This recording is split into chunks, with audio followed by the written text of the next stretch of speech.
friends, guess what we're doing today?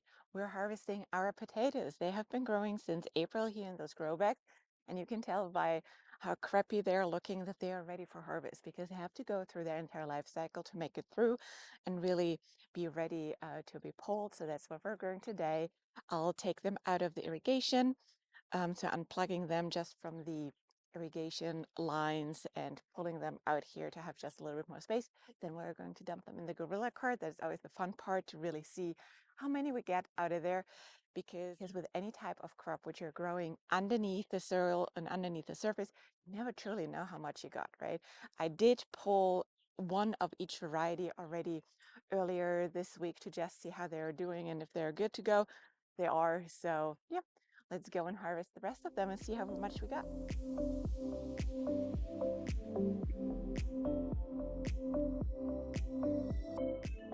So all I do is really just to dump them into the gorilla cart until it's full. Then I usually take a break and refill the bags with the soil back, because what we'll do once the potatoes are done, we use those grow bags for some fall crops. So what worked for me last year super well was to sow some carrot seeds in there. So all of the potato grow bags turned into my Thanksgiving carrots, so which I was harvesting right in time for Thanksgiving, and it worked beautifully because the soil, once you put them back in the grow bags, is so fluffy. Carrots really like this to really grow deep. Like I had like really like, I think the largest carrots I've ever grown in those grow bags. So I'm excited to do that again. Maybe a little bit of tatsoi and maybe a bag of beets or so. So I'll always like distribute a little bit around. But I gotta say, last year I had a mix as well, and the carrots were by far the best crop out of it. So we're going hard on the carrots when we replenish the grow bags after we're done here. But yeah, we'll go first here, dump that in.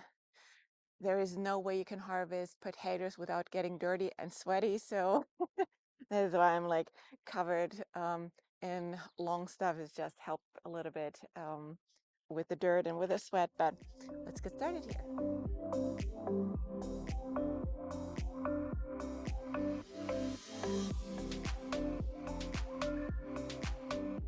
Yukon golds are always big and beautiful for me. And that's all what you do. You dump it and then you sift it well because you don't want to miss anything. But it's usually very obvious because they shine through the soil pretty easy. Sometimes you have some itty bitty small ones, which are great for roasting. I usually save those ones too. Next one.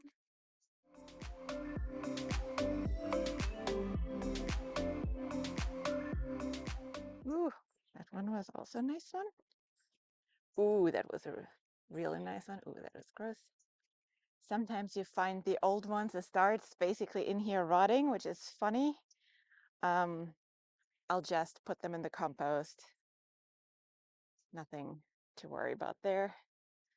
You also know when they are really ready and good for storage when you rub on them and the skin is not rubbing up. That's the difference between new potatoes and full mature potatoes going through the full life cycle. When you rub on them, the skin is so thick that it stores well. So all I do with them is I'll put them out in a shady position to let the dirt dry off a little bit.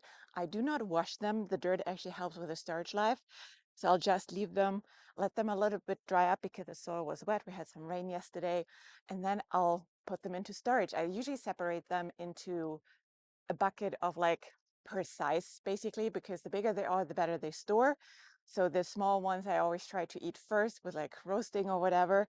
Yeah, and that has worked well for us in the past, so we'll keep doing this.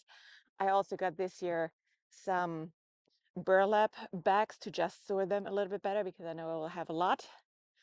And yeah, I'll just store them in the dark. That's important. From the moment you expose the potatoes to sunlight, they'll get green and will start to sprout. So you really want to make sure once they are dried and have no risk of getting moldy or anything, that you store them in a cool, dark, and dry place.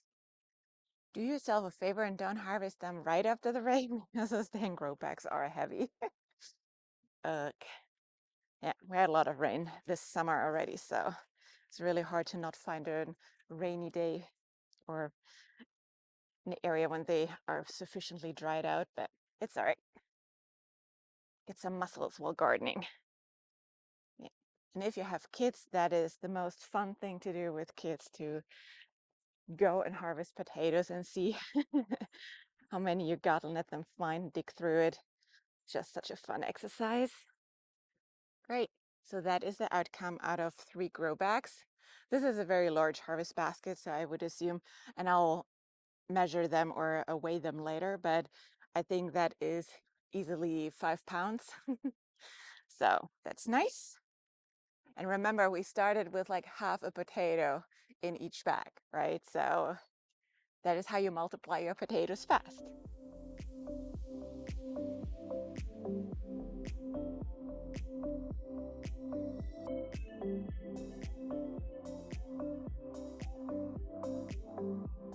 There you can still see the old one.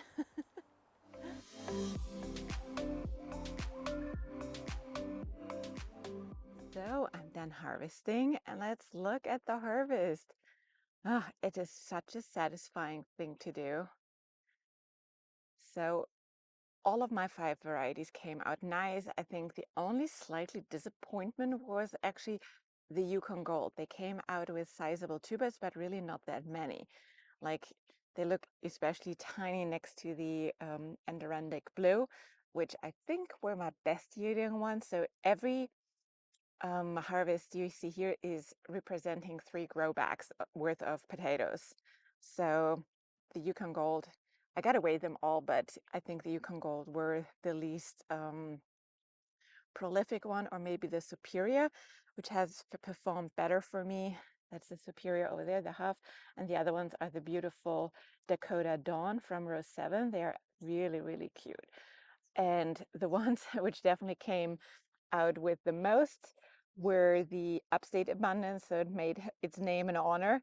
They are supposed to be small roasting potatoes, but boy, those are like a lot. So we would probably eat those ones the first because the small ones don't store so well. But overall, I am super satisfied. That will last us for a while. I will have them dry for a night or two in the shed with the onions on the rack, just to, yeah, not mold and get the risk of molding down. I don't clean them. I will, when they are dried, I'll just brush off a little bit the dried dirt, but the dirt layer actually makes them better for storage. So do not wash them. That will protect the potatoes and give them a little bit better storage life. Yes, it's a little bit more messy, but you have your potatoes for longer.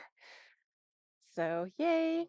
As promised, a lot more dirty, a lot more sweaty than at the start. But look at that potato harvest. So this is really the outcome of, in total, 16 bags, because, no, 15 bags, because I pulled one of each variety of the 5 we had already beforehand. But it is really always fun to see those potatoes coming out and really harvesting them and eating them after. So I always enjoy it. It's, for me, a really, really easy crop to grow. And this year I had to manage a little bit of potato beetles throughout of it in the beginning when they showed up, but that was maybe a week or 2 where I was vigilant to looking after them. For the rest, they just stayed there, got watered automatically with the irrigation system, and I did nothing else with them. So for me, a really, really easy crop to grow. And I'm excited to have, probably for the next month or so, or maybe 2 months, potatoes which last for a while. So I'm super excited. If you have any questions, let me know. Otherwise, subscribe and watch another video. Thank you.